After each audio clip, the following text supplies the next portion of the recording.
Hello friends, welcome to my channel. Today మనం 5th ఫిబ్రవరి 2025కి సంబంధించిన important current అఫైర్స్ని ఈ వీడియోలో డిస్కస్ చేద్దాము. వీడియోని స్కిప్ చేయకుండా లాస్ట్ వరకు చూడండి. అలాగే మా ఛానల్ని కనుక ఫస్ట్ టైం చూస్తున్న వాళ్ళైతే లైక్ చేసి సబ్స్క్రైబ్ చేసుకోండి. ఫస్ట్ చూసినట్లయితే ఫిబ్రవరి 4న తెలంగాణ సోషల్ జస్టిస్ డే. ఫిబ్రవరి 4వ తేదీని తెలంగాణ సోషల్ జస్టిస్ డేగా జరుపుకోవాలని ముఖ్యమంత్రి రేవంత్ రెడ్డి అన్నారు. నిన్న ఎస్సీ వర్గీకరణ నేపథ్యంలో తెలంగాణలో ఫిబ్రవరి 4ని తెలంగాణ సోషల్ జస్టిస్ డేగా జరుపుకోవాలని అనౌన్స్ చేయడం జరిగింది. సో ఇప్పటి నుంచి ఫిబ్రవరి 4ని తెలంగాణ సోషల్ జస్టిస్ డేగా జరుపుకోవాలి. అలాగే ఎస్సీ వర్గీకరణ 3 గ్రూపులుగా 59 ఎస్సీ కులాలు.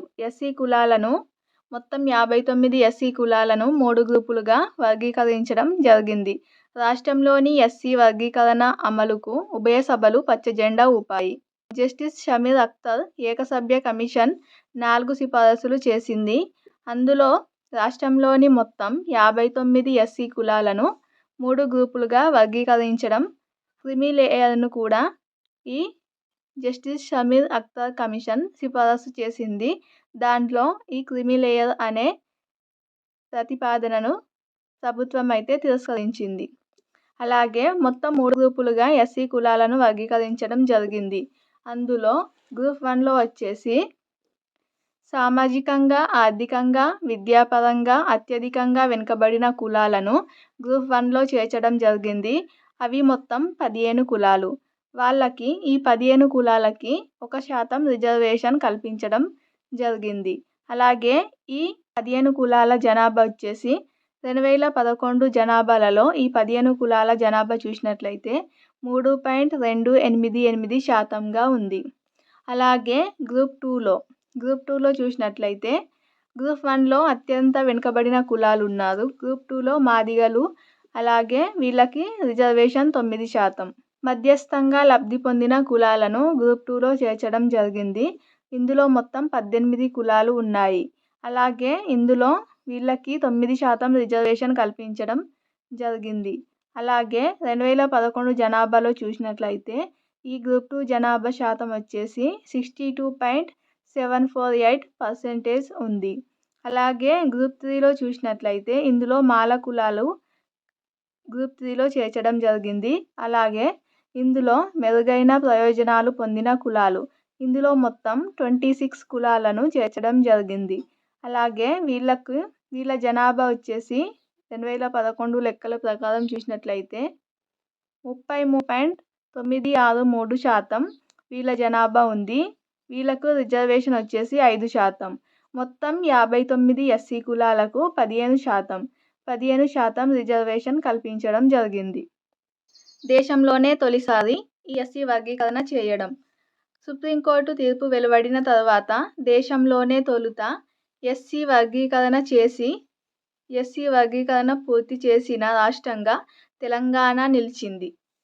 అలాగే ఈ ఎస్సీ వర్గీకరణకు సంబంధించిన కేసు వచ్చేసి పంజాబ్ ప్రభుత్వం versus Davinder Singh and others కేసులో సుప్రీంకోర్టు గతేడాది ఆగస్టు 1న ఎస్సీ వర్గీకరణను అనుకూలంగా సుప్రీంకోర్టు తీర్పు వెలువరించింది.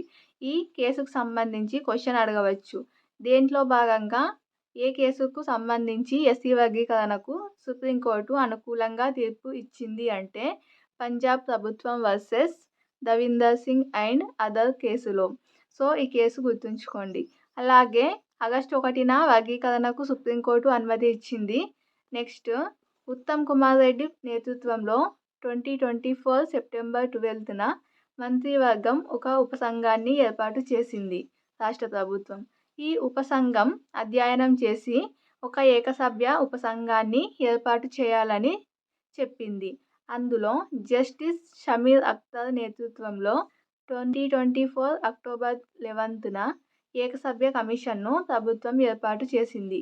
ఈ ఏకసభ్య కమిషన్ అధ్యయనం చేసి ఎస్సీ వర్గీకరణకు సంబంధించిన సిఫారసులను చేయడం జరిగింది.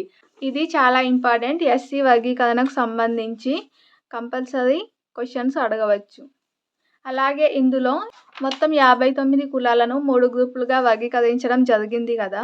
సో అవి గ్రూప్ 1లో ఏ ఏ కులాలు వస్తాయి, గ్రూప్ 2లో ఏ ఏ కులాలు వస్తాయి, అలాగే గ్రూప్ 3లో ఏ ఏ కులాలు వస్తాయో చూసుకోండి. వాటికి సంబంధించి ఎగ్జామ్స్లలో అడగవచ్చు. అలాగే నెక్స్ట్ చూద్దాం. భోపాల్లో భిక్షం నిషేధం. మధ్యప్రదేశ్ రాజధాని భోపాల్లో భిక్షాటనను నిషేధించారు. ఇప్పటికే మధ్యప్రదేశ్లోని ఇండోర్ జిల్లాలో ఈ నిబంధన ఆల్రెడీ అమలవుతుంది. భిక్షాటన నిషేధించబడింది. సో ఈ నేపథ్యంలోనే ఈ భోపాల్ జిల్లాలో కూడా భిక్షాటనను నిషేధిస్తున్నట్లు ఆ జిల్లా కలెక్టర్ తెలపడం జరిగింది. భారతీయ నాగరిక్ సురక్షా సంహితలోని సెక్షన్ 163 క్లాస్ 2 ప్రకారం జిల్లా వ్యాప్తంగా భిక్షాటనను నిషేధిస్తున్నట్లు జిల్లా కలెక్టర్ తెలపడం. సో ఇటీవల ఏ రాష్ట్రంలో భిక్షాటనను నిషేధించడం జరిగింది అని క్వశ్చన్ అడగవచ్చు. అలాగే నెక్స్ట్ చూద్దాం. ఫ్లయింగ్ రోబోను పంపేందుకు చైనా సన్నాహాలు.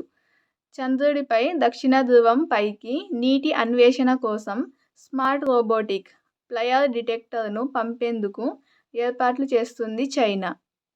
చాంగే 7 మిషన్లో ఈ ఫ్లయింగ్ రోబో భాగం కానుంది. ఫ్లయింగ్ రోబోను చంద్రుడిపై నీటి అన్వేషణ కోసం పంపనుంది. అలాగే నెక్స్ట్ ఇన్కాయిస్ అంటే ఇది మహాసముద్రాలకు సంబంధించిన సమాచారాన్ని అందించే సంస్థ. దీని హెడ్ క్వార్టర్ వచ్చేసి హైదరాబాద్లో ఉంది. సో ఇది మహాసముద్రాల వాతావరణ సమాచారాన్ని 10 రోజుల ముందే గుర్తించే వ్యవస్థను హైదరాబాద్లోని ఇన్కాయిస్ భారత జాతీయ మహాసముద్ర సమాచార కేంద్రం అందుబాటులోకి తెచ్చింది. ఇంతకుముందు అయితే 5 days ముందు అందించేది. ఇప్పుడు 10 days ముందే సమాచారాన్ని అందించడానికి ఒక వ్యవస్థను అందుబాటులోకి తెచ్చింది. దీని వ్యవస్థ పేరే ఇగోరా 1 అనే వ్యవస్థను అందుబాటులోకి తెచ్చింది. ఇగోరా అంటే ఇన్కాయిస్ గ్లోబల్ ఓషన్ రీఎనాలిసిస్ మొదటి దశ సేవలు ప్రారంభించింది. ఎప్పుడు అంటే 2025 ఫిబ్రవరి 3న ఇన్కాయిస్ స్థాపక దినోత్సవం సందర్భంగా డైరెక్టర్ బాలకృష్ణన్ నాయర్ దీన్ని ప్రారంభించారు. సో ఇప్పటి వరకు ఈ వ్యవస్థ అమెరికా, యూరోపియన్ యూనియన్లలోనే ఉండేది. ఇప్పుడు ఈ దేశాల సరసన భారతదేశం కూడా నిలిచింది. సో ఇది ఇన్కాయిస్కి సంబంధించిన ఇన్ఫర్మేషన్. ఇది ఫ్రెండ్స్ టుడే ఫిబ్రవరి 5, 2025కి సంబంధించిన కరెంట్ అఫైర్స్. ఈ వీడియో కనుక నచ్చినట్లయితే లైక్ చేసి సబ్స్క్రైబ్ చేసుకోండి. Thank you.